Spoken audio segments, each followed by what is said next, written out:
The following is a presentation of Morning Drive Media.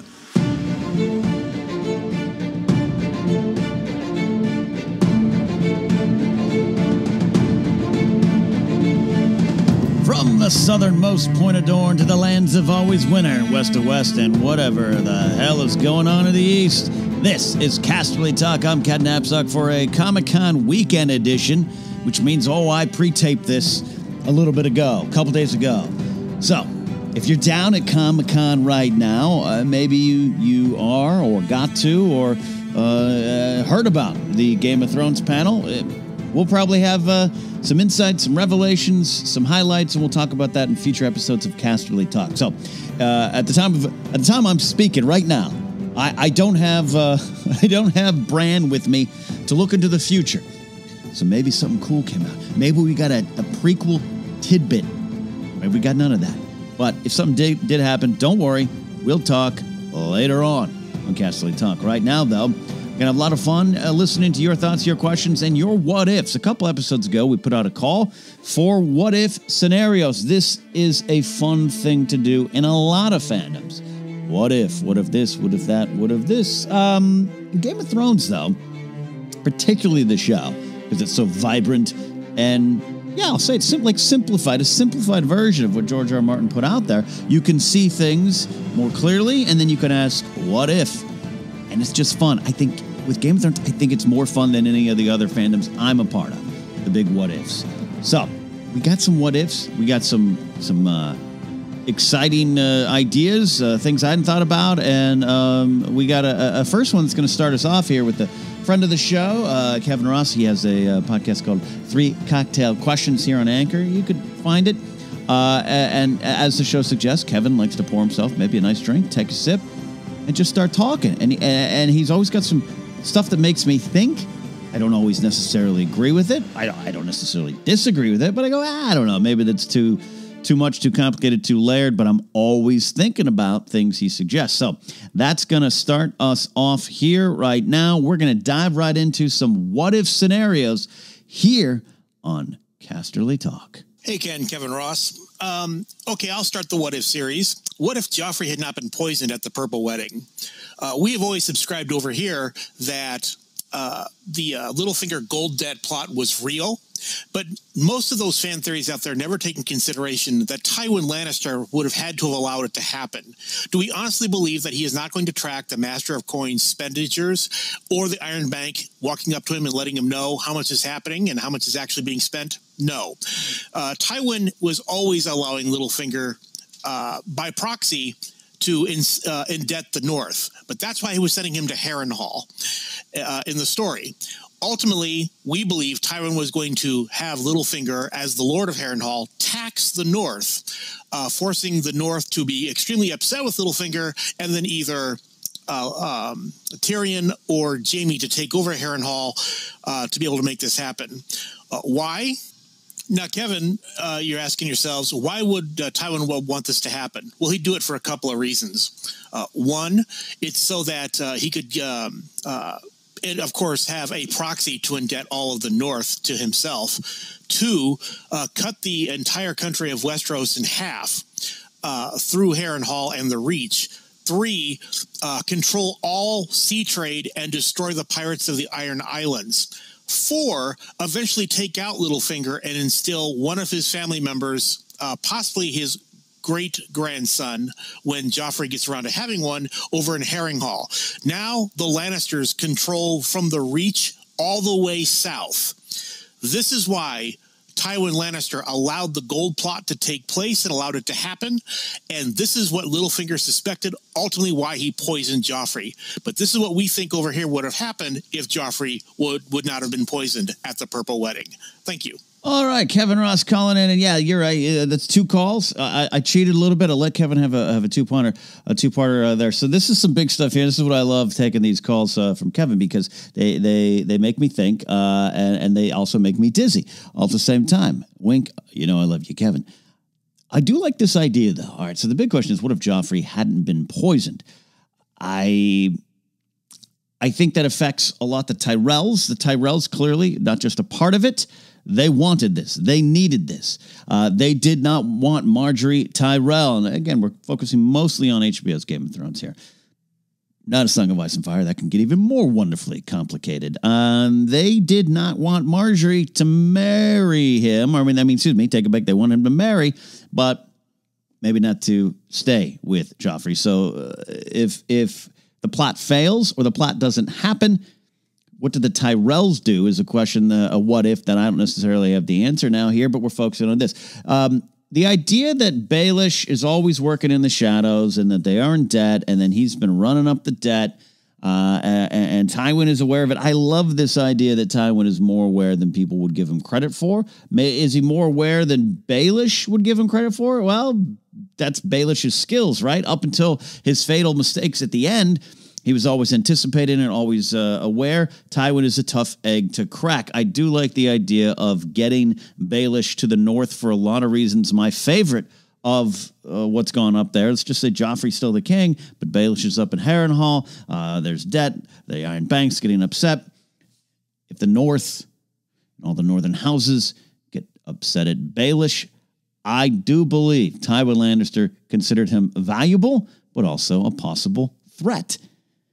Just like that deleted scene, and it's deleted, so I guess does it count in the canon of the show? I think so. It doesn't affect things mentioned, but the deleted scene of Tywin fishing, talking to Grand Maester Pycelle, and he's the only one who's like, I know you're acting, Pycelle. Stand up straight, basically telling him, I'm aware of all this. I think Tywin, it's fun to think that Tywin's more aware of these things. I even think there's a part of me, I don't believe in season 2 that he truly is convinced that that's Arya Stark, but we know he knows she's something she's not, at least not saying, and I love playing with that idea that maybe even Tywin, if he knew he had Ned Stark's daughter, he wouldn't just let her go. He'd be using her as bait, and Tywin's smart enough to do that. He's no compassion or empathy for this young girl would erase his desires to win this whole thing. So, but I always think he's just a little more aware, and he uses it for what he can and what he needs. And there is an idea that Tywin in my head too, that Tywin was using Baelish, but also at some point would have probably liked to get him out there. So it's wonderfully complicated, wonderfully dizzy, but the question of what if Joffrey had not been poisoned? Tyrells don't have as much power. They're more pawns in other people's games. Joffrey, though, would have continued to be a bad king, and my biggest thought of all of this, and there's a lot of stuff with Baelish, the plans, the plots, the poisons, at some point, Tywin Lannister would have had to have dealt with Joffrey. Now, is there a part of me that wonders if Tywin, again, not wonders, not knows or thinks, but wonders, would Tywin ever snuff out a plot to remove Joffrey and be okay with it? No, because he is a Lannister and he protects the house first. You see that with Tyrion, even though there's some things with him, they don't have the best relationship, but it comes back to hunt and kill and end Tywin. It's family first. It's dynasty first, as he would say. So I don't believe he would have allowed it to happen, and he definitely seems upset, but everyone's playing a game there. But at some point, Tywin would have had to have dealt with Joffrey, would have needed to rein him in. He tried to have others do it, and he knew Cersei couldn't. I love that great scene of him confronting a Joffrey, telling him about things, and Joffrey saying, don't you think I should know? You are being informed right now. I'm paraphrasing because I'm bad with quotes, but also who doesn't like speaking like Tywin Lannister? So, interesting questions. I don't have all the answers. I think this is going to be an open forum discussion. We'll bring in some of the other voices on the show eventually here after Comic-Con, start to get back to normal recording. But I love it. If you have a thought out there, I want to hear your voice, your calls, and your answer to what if Joffrey hadn't been poisoned? What do you think about a deeper plot going on between Tywin, Baelish, who's using who, and how does it go down? So let's get into some big what ifs here about Ned. Good old dead Ned. Hey, Ken, Casterly Talk. So you brought it up on the last show. I love the what if questions, and there's really a million of them. You could actually have literally like 5 days of nonstop talking of just what if questions with Game of Thrones. But for me, one of the biggest what if questions I always come back to is, what if Ned had lived? What if after he found out the truth about Joffrey, and after Robert died, he just got out of Dodge, got Sansa, got Arya, and just left and got back to Winterfell? How would that have changed things? Because he could have supported who he wanted to, could have supported Stannis. I think it also, if Ned living would have benefited Stannis, because a lot of the North would have supported Stannis like Ned did. They would have followed Ned. And there's so many things that would have changed, I think, had Ned had lived. All right, Erik Monroe, our friend Erik Monroe. Thinking of you, Erik. I know you have been struggling with some stuff lately. Saw that on Twitter, and we here at Casterly Talk sending our love to you, Erik. Erik is a longtime listener of this show and Daily Thrones, and has a great mind for the world of Ice and Fire. And it's just a question about Ned living. I think there's some things I really took to in what Erik was saying there. This is the fun thing of what ifs, but also you could easily pull the piece out of your what if conversations like a Jenga puzzle, and it all comes collapsing down. And the story has to happen. It happens for the reasons it does, right? So it's sometimes hard to imagine a different plot point. I think with Ned living, everything goes as according to plan at end of season 1. He goes and takes the black, maybe? Is that an option? I do believe Cersei felt that was an option. I think Joffrey's the wild card here. There could be some debate on that. Did she anticipate Joffrey doing it? No. Going back to the previous conversation about Tywin, I believe Cersei felt she was controlling her son here. And let's do this. Let Ned up and out of here. She's not thinking of... She's not thinking of a coming War of Five Kings. She's concentrating on getting this Hand of the King out and getting someone in there. So I think Joffrey was the wild card through a loop there. Does Ned go on to that? Does he follow through? I think Ned would have done that. He would have gone to the wall because I was told to, and I vowed I'm Ned and I follow through on everything. I'm not going to jump off the wagon and go hide in the forest and re-go north. But if the word had gotten out, and if word reaches that Ned Stark, who is now still alive, was sent away, and is not so much, again, do you believe that he is a traitor, a treasonous traitor? Do you believe his words? Are you going to accept Stannis as the king because Ned says it's a good idea? And I think that would have been the interesting direction of some of the politics. The North remembers, but can the North get together and agree on something maybe they don't want to agree with? Would Stannis' claim have been more valuable if Ned can do a press tour as he heads up to the wall? It's true. I tells you, it's true. I know I said it wasn't, and I stood up there in front of the Sept of Baelor, on the Sept of Baelor, in front of the statue of Baelor, and said, sorry, I spoke out of turn there, but no, I'm here to tell you. Would Ned have done that? Would he have thought about protecting his children? What if? What ifs begat more what ifs. But I do love this idea that Renly's claim is it is powerful now.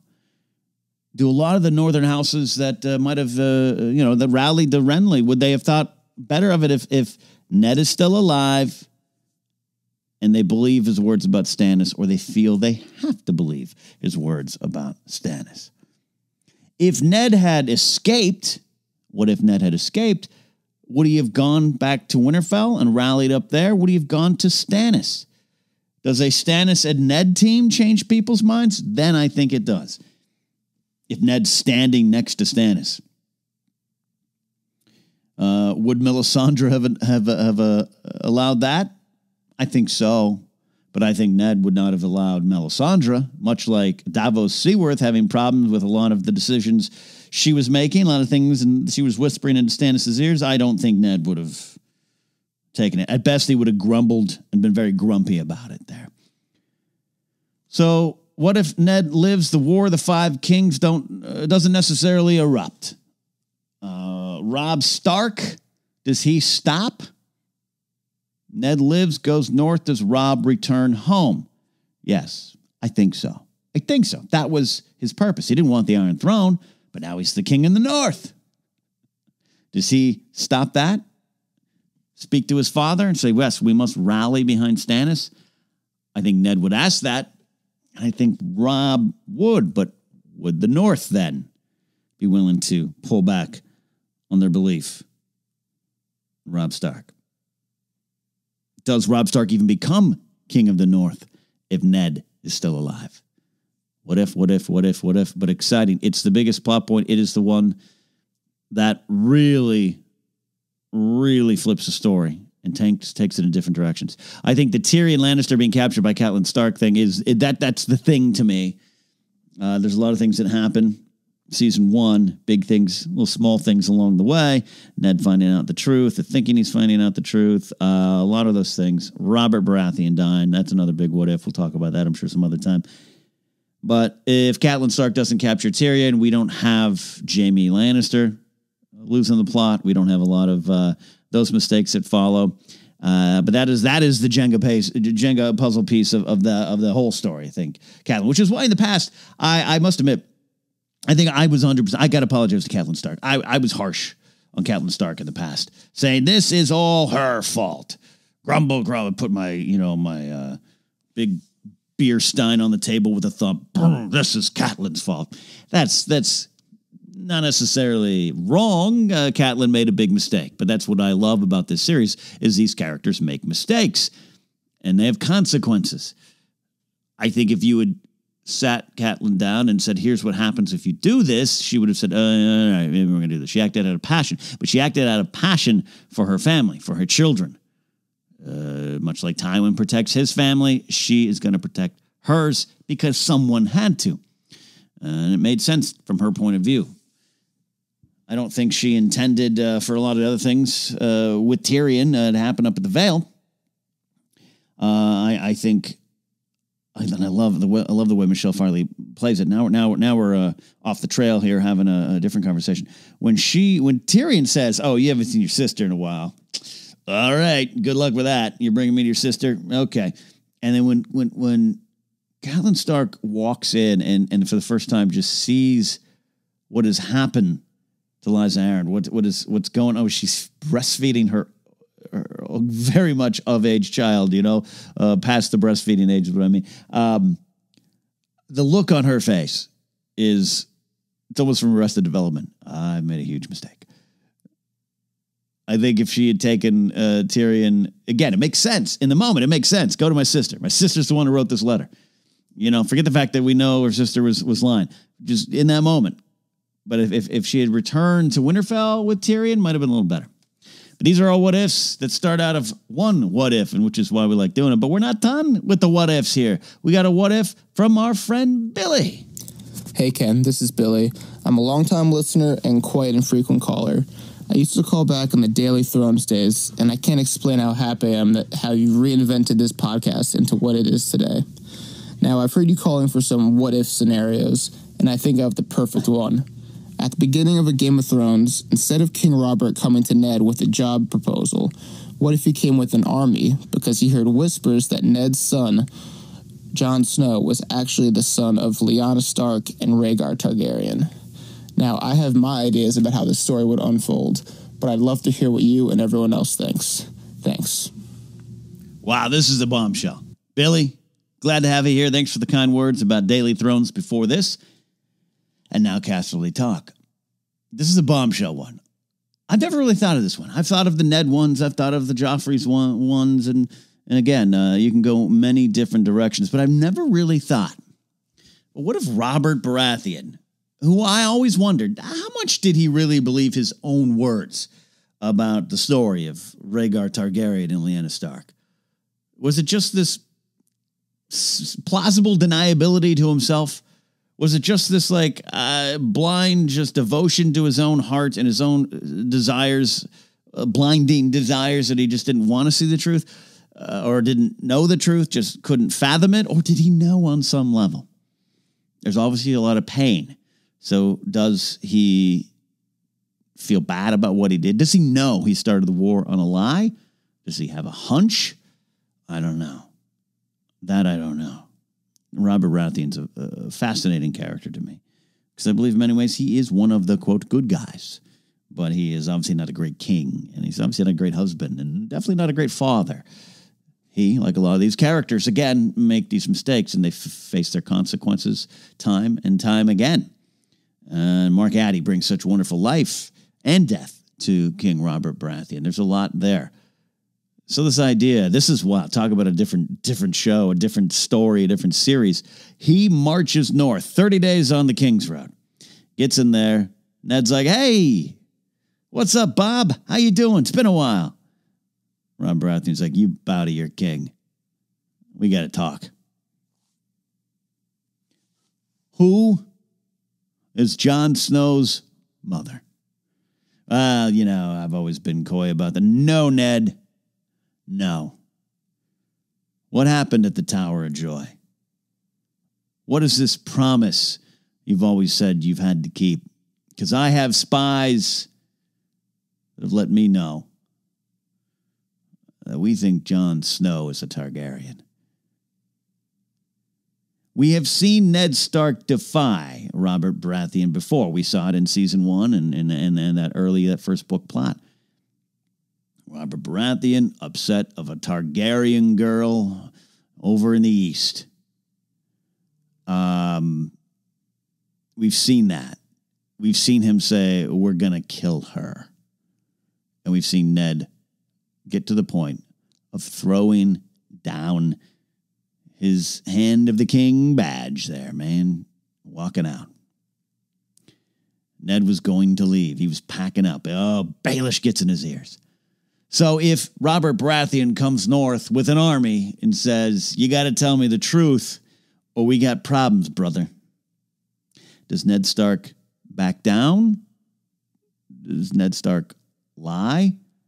He's not going to give up Jon Snow. I see no scenario where he says, you know, all right, take the kid. Do with him as you please. It's not going to happen.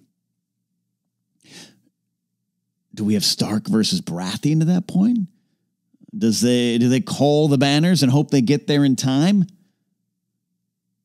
Maybe the Lannister army's outside of Winterfell and you can hold it, right? Ned always said you could hold it. Greyjoy's held it for a while, or took it at least with a small amount of men, right? They know the secrets of Winterfell. Ask the Night King. It's hard to take. Ned versus Robert Baratheon in some sort of war, I don't see it happening, but it's an intriguing standoff. It is a battle of two stubborn, somewhat honorable, I'm looking at Robert, but Ned definitely honorable men, who are going to put a lot of things on the line for their own beliefs.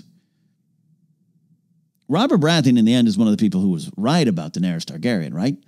I mean, right. He kind of foresaw a lot of things. It's some of my favorite stuff of Robert Baratheon. It's worth a study. And I do believe here in a future episode, Casterly Talk, with the help of the others on the team here, we'll take a deeper look at Robert Baratheon. But it's intriguing. Is it down in the crypts in front of Lyanna? Does Robert take him down there, have that same scene, put the feather down and say, great. By the way, I know she didn't love me. And I know what Rhaegar really did. Did he know about the annulment? I don't know about all that. It is interesting, though, that at least in the show world, where the annulment is kind of listed in someone's personal diary. Any person could have stumbled onto that one. Would it have directly led anyone else to Jon Snow? Nah, not necessarily. But it would have been, a lot of clues leading them back to Winterfell. So, I don't have the answer. Billy, I want you to call back with your answer. But I love this idea. The Lannister and Baratheon army marches north. They stand at the gates of Winterfell, and King Robert Baratheon stands in front, not beside, in front, very much in front of his brother. Brother by heart, not so much blood. Brother by life, Ned Stark. What does Ned do? He's not the groveling type. He faces death. What does he do? What do you think he does? Let's talk about that. Billy, great call, great thought starter. All these calls are great, and I don't have the answers, which is why I love these what-if scenarios. So we're going to take a little break. On the other side of the break, we got some other calls coming in here. It's Casterly Talk. I'm Ken Napzok. You guys are all great. We'll see you on the other side.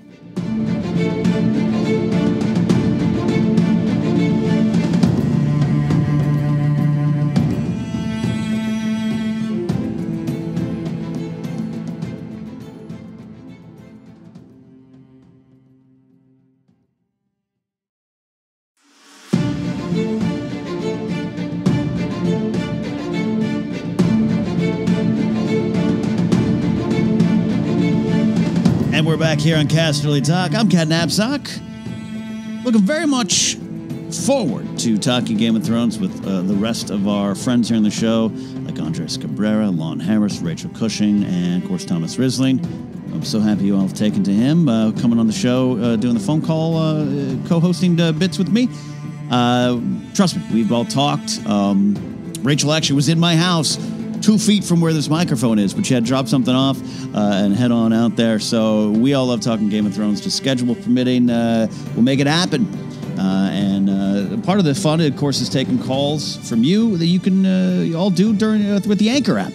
You want to reach out and leave a message, have a clear and concise point, well, get to it here with the Anchor app, either on your phone or the desktop. You get 59 seconds to make it happen. We're going to jump in. We got some new stuff, some articles that came up recently that I think are real interesting little discussion pieces. And I'm going to start it all off here with a call from our friend Scribbler. Hey, Ken. This is Jeff Saunders, Scribbler. And a recent episode of Casterly Talk got me thinking about something, and I have a question. I'm not sure if this is a Casterly Talk question or a TNF hotline question, so feel free to use it on either place. But I got to thinking about Game of Thrones in pop culture, and something that used to be really big in pop culture were the slapstick parody movies. And I'm not talking about all of them, but the ones that Mel Brooks and the Zuckers put out in their prime. Do you think that there's a place in pop culture today for those types of movies? And would you like to see one done of Game of Thrones and the fantasy genre in general? Love to hear your thoughts. Thanks.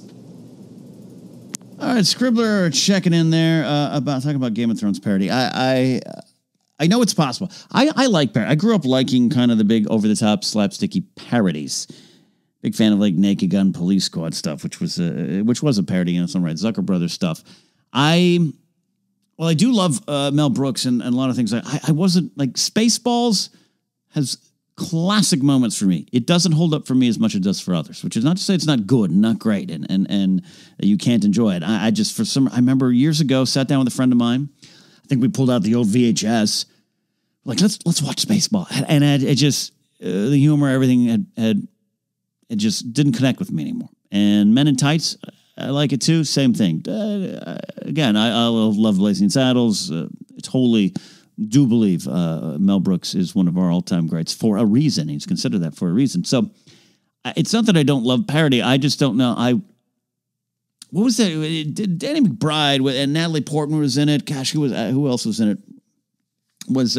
They did a parody of the fantasy stuff there. It seems so ripe, but you have to be. The comedy stylings have changed. I think we want a more authentic comedy, and I think someone could come along and do a parody, but it has to be real special for it to work more than a sketch. More than there's a great segment on the Muppet Show years ago, maybe during season 2 or 3 of Game of Thrones. They did a Game of Thrones parody. It was a game of like musical chairs, and a friend of mine sent it to me, and it was like one of the best, most insightful things about it. One of my all-time favorite parodies is The Ruddles, which is Neil Innes and Eric Idle from Monty Python doing their take on the Beatles. And it's still one of my favorite things. And George Harrison, who appears in it, was also a big fan of it and said it kind of told the story of the Beatles better than anything else. So that's a parody, but it's both very smart and very silly, as a lot of good parodies are. But it doesn't come across as a spoof. And that might be the difference. Can you do a parody of Game of Thrones? Possibly. Can you do a spoof of Game of Thrones? I don't know if it has legs anymore, but also maybe that's just me. What do you guys think? Do we want to see a spoof version of Game of Thrones? And not the porn version, all right?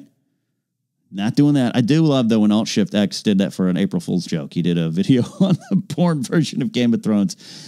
Check it out. Not safe for work. I love Alt-Shift-X and what he does over there. So, love that question, though, Scribbler. Thinking outside the box. We got a call. Well, we got a call. We're going to play another time. The Emmy nominations came out. Game of Thrones received a lot. Erik Monroe, excuse me. Stumbling over my words because I need a sip of ale. That's what happens when your mouth gets sticky. Yeah, giggity, that's what she said. Anyways, Erik called in as well today. His what if question, he actually called in a couple weeks ago. Today he called in about the Emmy snubs. I do want to get to that, but we'll keep that for another time, and I want some other voices on there as well. But I got some news items here. Let's read through some stuff popped up recently here. That's interesting stuff. And Entertainment Weekly, James Hibbard seems to be their go-to Game of Thrones guy right now, and he's got a couple articles out there that one's playing over my that's what happens when you have your Rodecaster Pro plugged in. Pop-up ads will play. Oh, I love pop-up ads. Couple little things here. You may have seen some of this making the rounds. Let's discuss it here. George R. R. Martin has said that none of the outspoken reactions, positive or negative, will change anything he's planned for his final two A Song of Ice and Fire novels. I'm reading that directly from James Hibbard's words in Entertainment Weekly. Reprinted, resaid, rebroadcasted without permission. My apologies, please. Martin says the internet affects all this to a degree and it has never affected before. We know he went on the Maltons podcast with Leonard and Jesse Malton lately and talked about the madness that's out there, and I totally agree, not just in Game of Thrones, but in Star Wars and a lot of other fandoms. It is just madness at times, to me. Maybe it's not to you, but it is to me. He talks about, and we've talked about this on the show before, we've had this great prompt and a call, and this idea that when he started writing the books in the 90s, things were different. And he could probably trick more people with the Jon Snow parentage. And at some point, it starts to get discovered, even in the old-fashioned days, but it catches more fire nowadays. He says, before the internet, only one reader in 100 put it together. Before the internet, that was fine, he says. For readers, 99 out of 100. When Jon Snow's parentage is revealed, it would be, oh, that's a great twist. Now, he says, with the internet, if that one person out of the 100 gets it and posts that theory online, the other 99 people go, oh, that makes sense. And as George says, George R. R. Martin's words, suddenly the twist you're building towards is out there, and there's a temptation to change it in the upcoming books. But he says that's wrong, because you've been planning a certain ending. If you suddenly change your reckoning just because somebody figured it out, because they don't like it, then it screws up the whole structure. So no, I don't read the fan sites, and he's talked very much before. You can find YouTube interviews with George R. R. Martin talking about how he absolutely does not read fan theories, does not check in on the comments, he can't get any of that in his head, a lot of times for legal reasons, but also just he has a direction. So I think that's very interesting, addressing some things we've talked about before, and he goes on to say that watching the final season was a different experience. The whole last 3 years have been strange since the show got ahead of the books. And yes, I told the showrunners a number of things years ago, and some of them they did do, but at the same time, it's different. I have very fixed ideas in my head as I'm writing When the Wind's a Winner. Beyond that, in terms of where things are going, it's like two alternate realities existing side by side.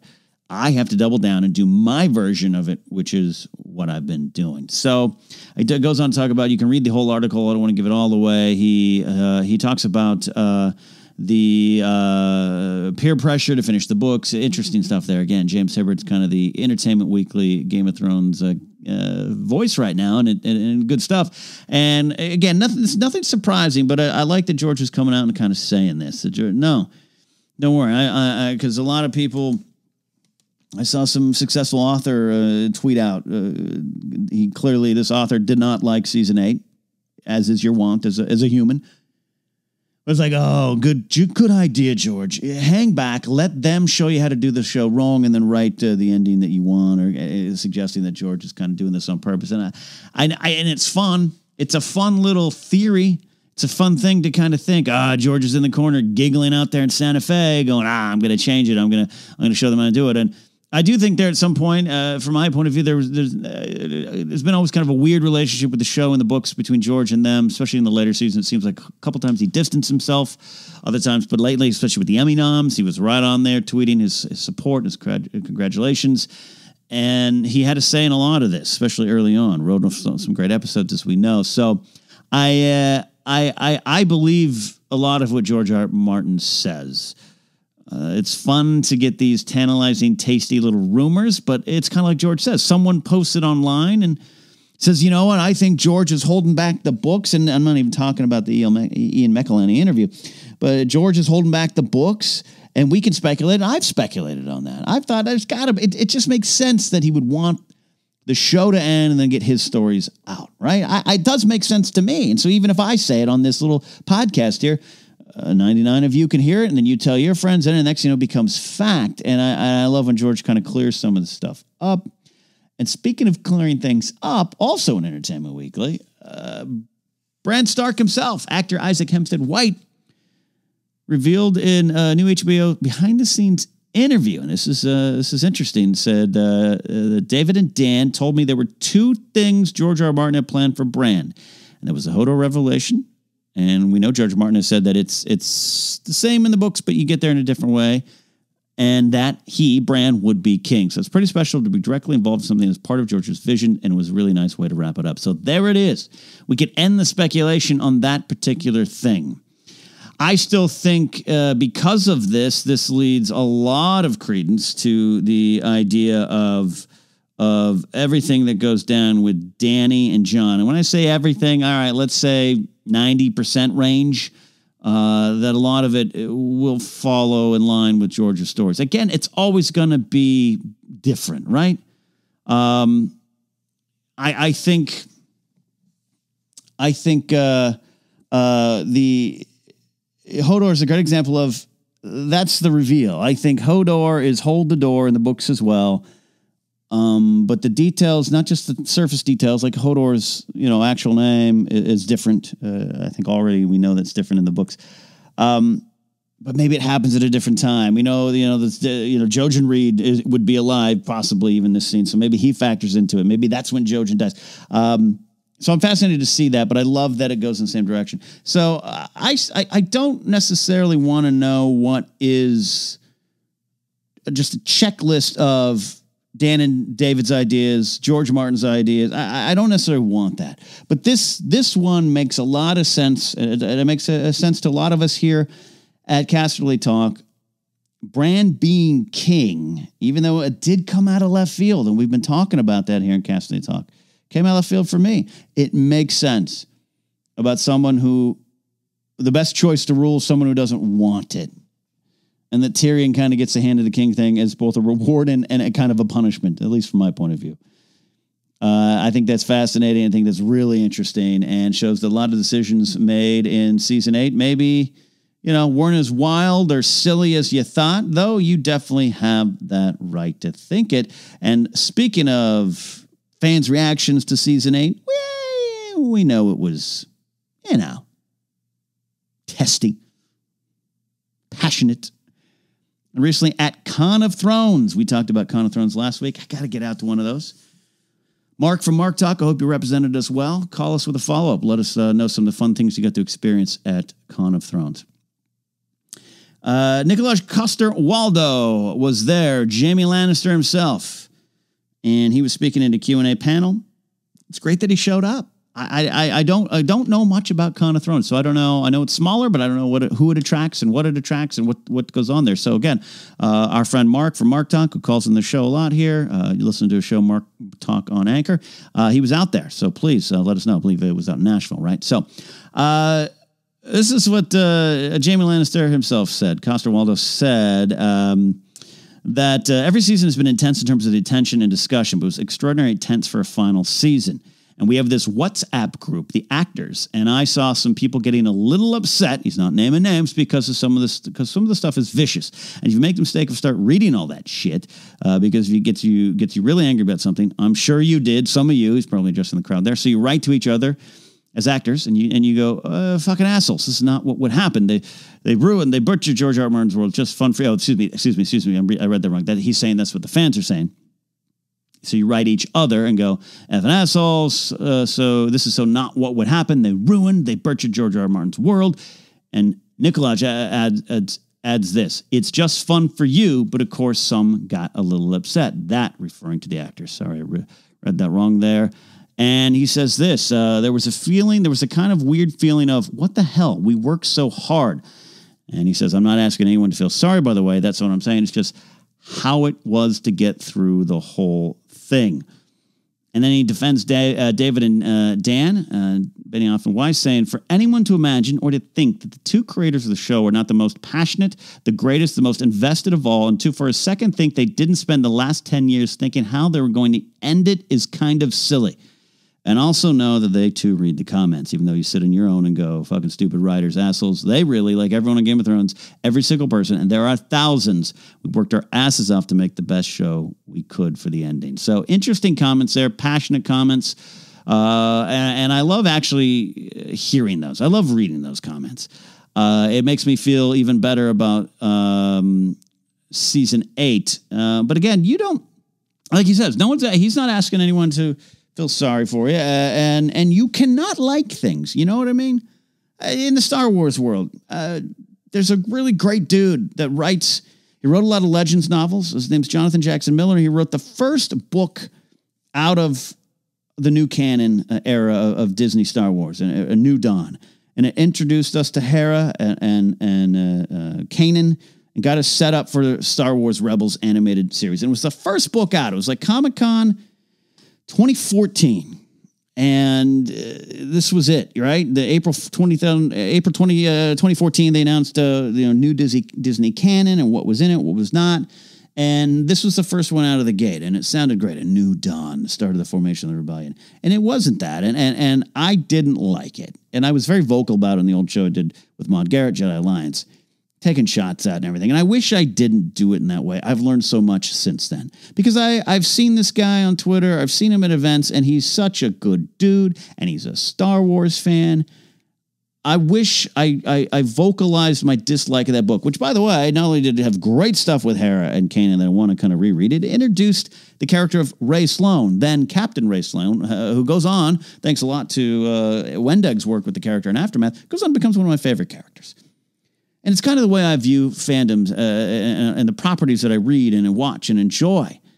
I treat it all, you've heard me say before, I treat it all as this real living story. So that way, I may not like some of the things in this book I read, but what does it give me as a Star Wars fan? What does it put into the Star Wars universe? What kind of questions does it create? And it's fun to answer those questions. I think sometimes we hear the questions and we get upset, and it's a plot point and it's a sin and we don't like it now. So to hear, the man behind Jaime Lannister get so passionate, it does not mean that you can't dislike a lot of the things. Even knowing that Bran was going to be king as a part of George R. R. Martin's story, if that is 100% true, and I do believe Isaac Hempstead White saying it, especially on a HBO behind the scenes thing, you could still not like that. You could disagree with George's decision. I view it as being passionate about the story. So if you're upset about Bran being king, I was confused by that. I don't like throwing the heap on the creators because they're people. They made a choice. I have a lot more fun going, well, that's a weird decision by the people in that universe, in this land, in Westeros. What does it mean about them? What does it say? Again, it doesn't mean all the writing's perfect, but I love this defense of the people that make this show and the silly ideas, especially going to, say, Star Wars. I don't want to keep bringing it in, but the idea that suddenly, and I'm not, these are not trollish people too. They're not.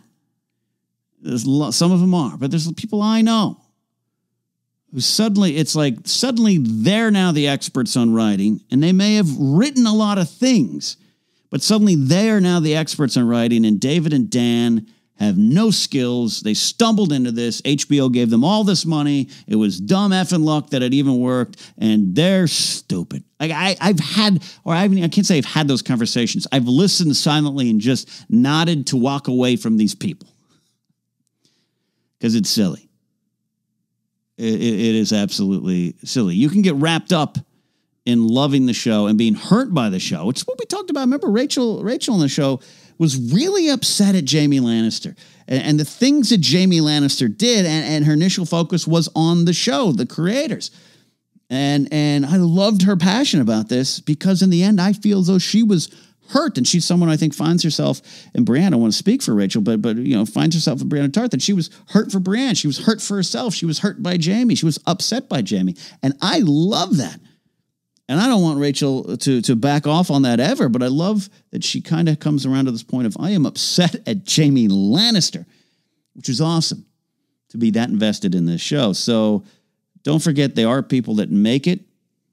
This is the world we live in. It's like if you got a bad review of a book and you feel compelled to tweet out your hateful words about the book, why tag the author? We are in this different era. George is now in a different era writing Song of Ice and Fire, because back then he could sneak things in. Now there's chat rooms and Twitter and everything, and he has to go to his live journal, the last working live journal in the world, and say, no, don't believe all this hype. That's what I love about this, too, and think we need to remember. The Dan and Daves, the Ryan Johnsons of the world. You may hate The Last Jedi with every passion of your fiber, every fiber of your being. I love it, and I'll defend it, and I'll die on that hill. But to honestly think that they intentionally went out to submarine something, to actually think that David and Dan just decided to just crap all over the show that they loved. And 10 years is it's a conservative estimate an amount of time.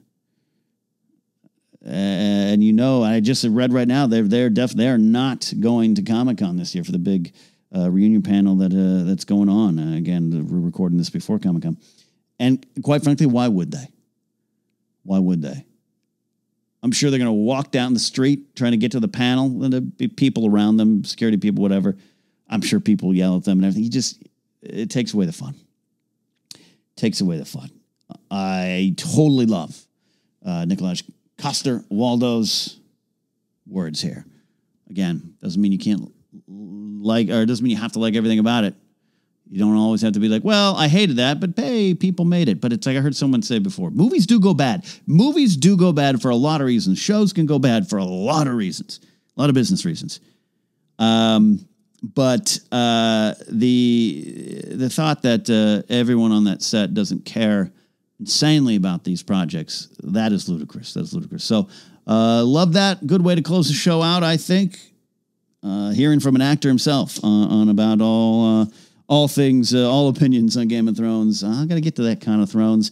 But right now, I'll probably, if you're listening to this, I'm probably heading downtown San Diego to go tend to something here in the con. So we're going to do that. Been a lot of fun. If you have another what if you have some answers to some of the questions we talked about here and some follow-ups, what if Joffrey wasn't poisoned? What do you think about Tywin and Baelish? What do they know? Stuff about Robert Baratheon. You know the drill. Contact us here on Anchor. You can follow me at Ken Napzok. Go to kennapzok.com to get information on all my shows, including where to buy my book, Why We Love Star Wars, and use the hashtag Casterly Talk when reaching out and talking to me and the rest of the folks here at Casterly Talk. We are out of here this week.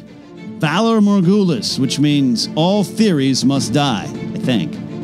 This has been Casterly Talk.